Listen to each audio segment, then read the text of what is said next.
Bismillahirrahmanirrahim. Assalamualaikum warahmatullahi wabarakatuh. Bertemu lagi di channel Tino Bicara. Pada episode sebelumnya, teman-teman masih ingat dengan orang tua pemilik Pigal? Ya, cerita tersebut sudah berakhir dan sekarang kita masuk ke malam ketiga dari Ratu Syahrajat. Pada malam ketiga, Dunyazad berkata kepada kakaknya, Ratu Syahrajat, "Kak, sempurnakanlah cerita tentang saudagar dan jin." "Dengan senang hati akan kulanjutkan," ucap Ratu Syahrajat. Dunyazad dan Raja Syahrayar pun bersiap-siap mendengarkan cerita dari Ratu Syahrajat. "Baginda, setelah jin Ifrit memberikan seluruh hidup saudagar kepada 3 orang tua yang telah menceritakan kisah ajaib kepadanya, saudagar merasa gembira dan sangat berterima kasih kepada mereka," kata Ratu Syahrajat sambil menghela nafas sejenak dan memikirkan cerita selanjutnya. Cerita tentang pedagang dan jin Ifrit itu sudah berakhir. Namun aku masih mempunyai cerita lain yang lebih aneh lagi, tambah Ratu Syahrajat sambil menoleh kepada Raja Syahrayar, seakan meminta izin. Setelah sang raja mengangguk, ia pun bercerita. Berikut cerita yang akan dikisahkan oleh Ratu Syahrajat, berjudul Kisah Nelayan dan Jin Ifrit. Kita langsung ke ceritanya ya. Konon, di sebuah negeri ada seorang nelayan tua yang hidup miskin bersama istri dan ketiga anaknya. Setiap harinya ia melemparkan jaring ke sungai sebanyak 4 kali. Pada suatu siang, nelayan itu berangkat ke pantai. Ia menurunkan keranjangnya dan segera menebarkan jala. Dengan sabar, ditunggunya jala itu hingga tenggelam di laut. Kemudian ia mengumpulkan talinya dan menariknya secara perlahan. Ternyata tarikannya terasa berat. Jala itu semakin terasa berat, hingga si nelayan tidak mampu menariknya lagi. Nelayan itu pun naik ke tepian dan menancapkan tonggak kayu serta mengikatkan tali jalanya ke tonggak itu. Lalu ia melepas pakaian, menyelam ke dalam laut dan mengelilingi jalanya. Setelah menyentak dan menggoyang jalanya, jala itu dapat ditariknya ke tepian. Ia naik dan memakai pakaiannya kembali. Dengan perasaan gembira ia menghampiri jalanya. Tetapi ia sangat terkejut karena di dalam jalanya ada bangkai keledai. Melihat keadaan jalanya, nelayan itu menjadi sedih. "La haula wala quwwata illa billah," ucapnya memelas. "Sungguh aneh rezeki yang kuterima hari ini." Nelayan itu kemudian melantunkan syair. "Wahai orang yang mengarungi kegelapan malam dan menantang bahaya, tahanlah dirimu, sebab rezeki tak akan lari kemana." Kemudian si nelayan mengeluarkan bangkai keledai dari jalannya, serta membersihkan jala itu. Ia mengeringkan jala itu. Kemudian ia menceburkan diri ke dalam laut. "Bismillah," ia berdoa. Nelayan itu melemparkan jalannya dan menunggu jala itu sampai tenggelam. Kemudian ia menarik jalannya perlahan. Jala itu pun terasa berat, bahkan lebih berat dari yang semula, sehingga ia mengira itu adalah ikan. Lalu si nelayan naik ke tepian, mendambatkan tali jalanya ke tonggak kayu. Kemudian melepaskan pakaian dan menceburkan diri kembali ke dalam laut.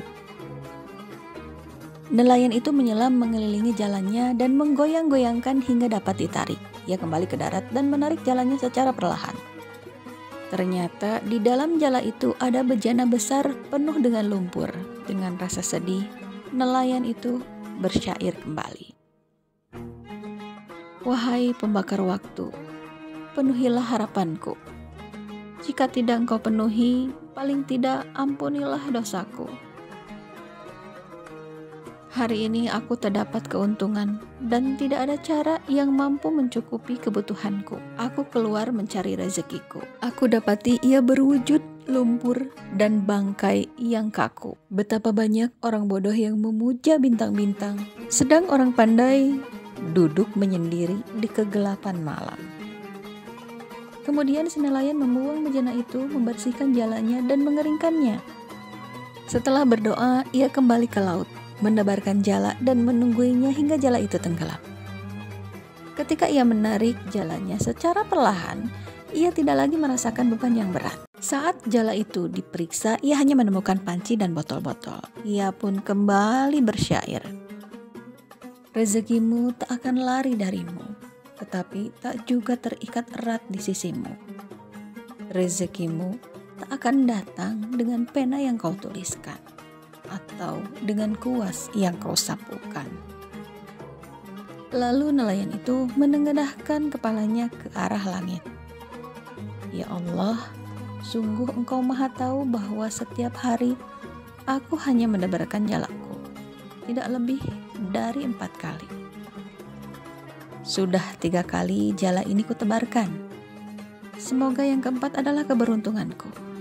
Amin. Begitulah doanya. Nelayan itu pun melemparkan jalanya dan menunggu hingga jala itu tenggelam. Ketika ia mulai menariknya secara perlahan, jala itu tidak dapat ditarik. Ternyata jala itu tersangkut di dasar laut. La haula wa la quwata illa billah, ucap si nelayan. Setelah itu si nelayan naik ke tepian, menambatkan tali jalannya ke tonggak kayu. Kemudian melepaskan pakaian dan menceburkan diri kembali ke dalam laut. Ia menyelam mengelilingi jalannya dan menggoyang-goyangkannya, hingga jala itu dapat ditarik. Ia kembali ke darat dan menarik jalannya secara perlahan. Ternyata di dalam jala itu ada sebuah kendi tembaga. Tutup kendi itu terbuat dari timah yang di atasnya ada cap cincin Nabi Sulaiman alaihi salam. Nelayan itu merasa senang dengan kendi tembaga yang diperolehnya. Kendi ini akan kujual di pasar tembaga karena nilainya sama dengan 10 dinar uang emas, katanya. Lalu ia berusaha memindahkan kendi itu, ternyata kendi itu berat juga. Tampaknya kendi ini harus kubuka dan kulihat ada apa di dalamnya. Jika hanya ada lumpur, akan kukeluarkan, gumamnya. Si nelayan mengeluarkan pisau dan mencungkil tutup kendi itu hingga terlepas dan jatuh.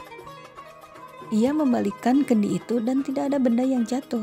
Namun dari kendi itu muncul asap yang membumbung dan menyebar ke seluruh permukaan tanah. Asap itu semakin bertambah banyak dan mengumpul. Lalu menjelma sosok jin ifrit yang sangat tinggi. Kepalanya bagai menyentuh awan. Bentuk kepalanya seperti kubah. Tangannya seperti tangan serigala. Dan kakinya seperti kaki lembu.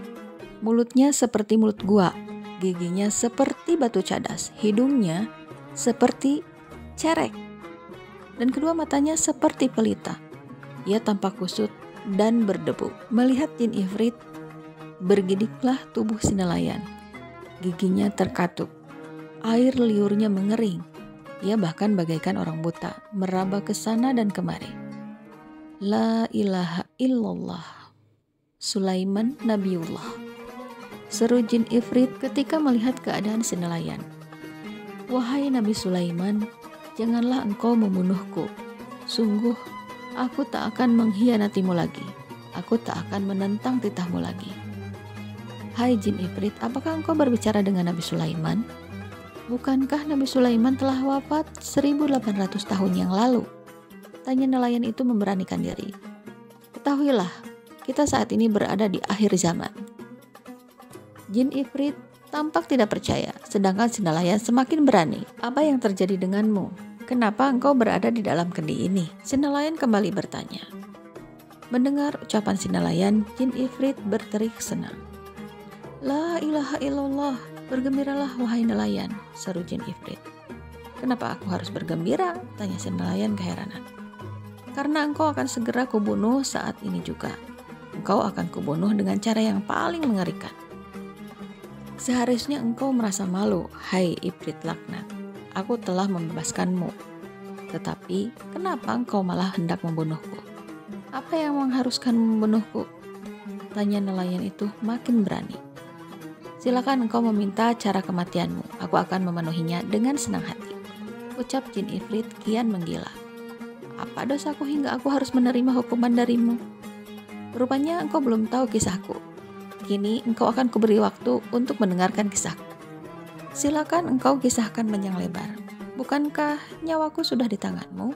Ujar si nelayan dengan cerdik.